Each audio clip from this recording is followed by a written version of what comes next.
ఆయన పార్టీ అధినేత రాష్ట్ర వ్యాప్తంగా బిజీ స్కెడ్యూల్ ఉంటుంది కాబట్టి సొంత నియోజకవర్గంపై ప్రత్యేకంగా ఫోకస్ పెట్టడానికి కుదరడం లేదట. ఈ కారణంగా స్థానిక జనం కాస్త నారాజులో ఉన్నట్లు ప్రచారం జరుగుతోంది. దీంతో రంగంలోకి దిగిన ఓ ఎంపీ అధినేత లేని లోటుని పూడ్చే పనిలో పుల్లుగా నిమగ్నమై ఉన్నారట. పార్లమెంటు సభ్యుడి కంటే ఎమ్మెల్యే అన్నట్లుగానే యాక్టివ్ పాలిటిక్స్ లో బిజీ అయిపోయారట. నియోజకవర్గ రూపురేఖల్ని మార్చేందుకు కంకణం కట్టుకున్నారట. ఇంతకీ ఆయన ఎవరు, ఏంటా కదా?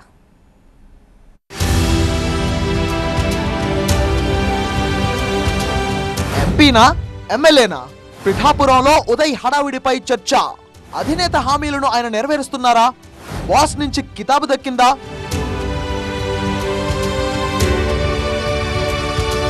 గత ఎన్నికల్లో ఏపీ వ్యాప్తంగా అత్యంత హైప్ క్రియేట్ చేసిన నియోజకవర్గం ఏదైనా ఉందంటే అది కాకినాడ జిల్లా పిఠాపురం. ఇక్కడి నుంచి జనసేన అధినేత పవన్ కళ్యాణ్ పోటీ చేయడమే దానికి ప్రధాన కారణంగా చెప్పొచ్చు. అలా ఆయన పోటీపై ప్రకటన చేసింది మొదలు ఆ క్రేజ్ అంతకంతకు పెరుగుతూ పోయిందంతే. అందుకు తగ్గట్టే కూటమి అభ్యర్థిగా బరిలో దిగిన పవన్ కళ్యాణ్ రికార్డు స్థాయి మెజారిటీతో పిఠాపురం ఎమ్మెల్యేగా విజయం సాధించారు. గతంలో ఎవ్వరూ సాధించలేని విధంగా 100% స్ట్రైక్ రేట్ పార్టీగా జనసేన రాజకీయ చరిత్రలో తనకంటూ ఓ ప్రత్యేక పేజీని లిఖించుకుంది. ఇక రాష్ట్ర ఉప ముఖ్యమంత్రిగా మరో 4 శాఖలను నిర్వర్తిస్తూ కూటమి ప్రభుత్వంలో కీలకంగా వ్యవహరిస్తున్నారు పవన్ కళ్యాణ్. అలాగే తన నియోజకవర్గం పిఠాపురంలోనూ మునుపెన్నడూ లేని విధంగా తనదైన శైలిలో అభివృద్ధిని చేసుకుంటూ ముందుకు సాగుతున్నారు.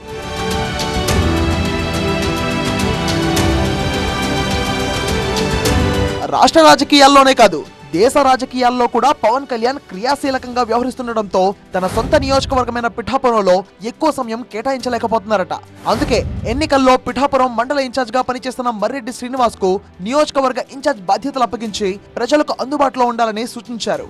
అయితే ఆ ప్లాన్ కాస్త రివర్స్ అయింది. అప్పటి నుంచి పిఠాపురం నియోజకవర్గ నాయకుల్లో అసంతృప్తి రాజుకోవడంతో ఫుల్ ఫోకస్ పెట్టిన పవన్ కళ్యాణ్ సుమారు 1.5 సంవత్సరం తర్వాత కాకినాడ ఎంపీ తంగళ్ల ఉదయ్ శ్రీనివాస్ ఆధ్వర్యంలో 5 సభ్యుల కమిటీని ఏర్పాటు చేశారు. నిజానికి ఎన్నికలకు 10 నెలల ముందు వరకు ఇక్కడ జనసేన ఇన్ఛార్జ్ గా ఉదయ్ శ్రీనివాసే ఉన్నారు. అప్పటి వరకు అసంతృప్తిగా ఉన్న నాయకులందరినీ ఏకతాటిపైకి తీసుకువచ్చి పార్టీ కార్యకర్తల్లో నూతనోత్తేజాన్ని నింపారు. అంతేకాదు ఆ తర్వాత ఇక్కడి నుంచి పవన్ పోటీ చేయాలని నిర్ణయించుకున్నప్పుడు కూడా స్వయంగా ఆయనే తప్పుకొని అధినేత గెలుపు కోసం బలంగా పనిచేశారనే పేరుంది. అందుకే ఉదయ్ శ్రీనివాస్ పేరును ప్రతి వారాహి సభలోనూ ప్రత్యేకంగా ప్రస్తావించేవారు పవన్ కళ్యాణ్.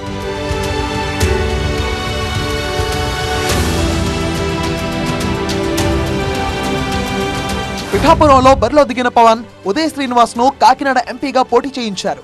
అయితే అధినేత అంచనా తప్పకుండా ఎన్నికల్లో విజయం సాధించిన ఉదయ్ శ్రీనివాస్ ఇప్పుడు అధినేత కోసం మరోసారి పిఠాపురంపై దృష్టి పెట్టారు. ఎన్నికలకు ముందు పిఠాపురం నాయకుల్లో కనిపించిన అసంతృప్తి ప్రస్తుతం కొన్ని చోట్ల రిపీట్ అవుతుండటంతో అధినేత నియమించిన కమిటీతో కలిసి పనిచేస్తున్నారు.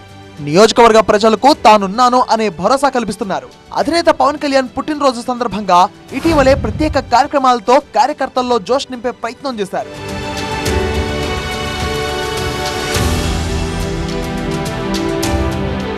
మోంతా తుఫాన్ కాకినాడ దగ్గర తీరం దాటుతుంది అన్న సందర్భంలోనూ పరిస్థితి అల్లకల్లోలంగా ఉన్నప్పుడు అర్ధరాత్రి అపరాత్రి అనే తేడా లేకుండా ప్రతి గ్రామంలో తిరుగుతూ పునరావాస కేంద్రాల్లో మత్స్యకారులను కలుస్తూ ముందుకు సాగారు ఉదయ్ శ్రీనివాస్.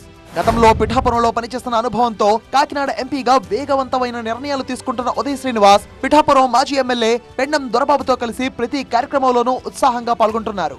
రానున్న స్థానిక సంస్థల ఎన్నికలకు దొరబాబు సూచనలతో వ్యూహాన్ని సిద్ధం చేశారట ఈ ఎంపీ.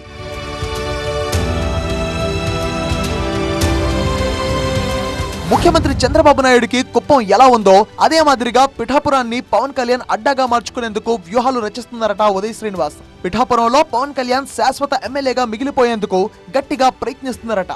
కాకినాడ ఎంపీగా ఎలాగో ప్రోటోకాల్ ఉండడంతో పిఠాపురం పర్యటనలో తన దృష్టికి వచ్చిన ప్రతి సమస్యపై అధికారులతో చర్చించి తక్షణ పరిష్కారం చూపే ప్రయత్నం చేస్తున్నారట. అలా అధినేత లేని లోటును పిఠాపురం ప్రజలకు కనిపించకుండా చేస్తున్నారట ఉదయ్ శ్రీనివాస్. ఒక ఎంపీగా కాదు, స్థానిక ఎమ్మెల్యే అన్నట్టుగా ప్రతి చిన్న విషయానికి స్పందిస్తూ గతంలో పవన్ ఇచ్చిన హామీలను ఒక్కొక్కటిగా అమలు జరిపే ప్రయత్నం చేస్తున్నారట. దీంతో డిప్యూటీ సీఎం పవన్ కళ్యాణ్ దగ్గర మంచి మార్కులే కొట్టేస్తారట ఈ జనసేన ఎంపీ. అధినేతకు ప్రజల్లో మంచి పేరొస్తే తనకు వచ్చినట్టేగా. అందుకే ఈ ఎంపీ ఈ స్థాయిలో హడావిడి చేస్తున్నారు అనే చర్చ కూడా జరుగుతోంది.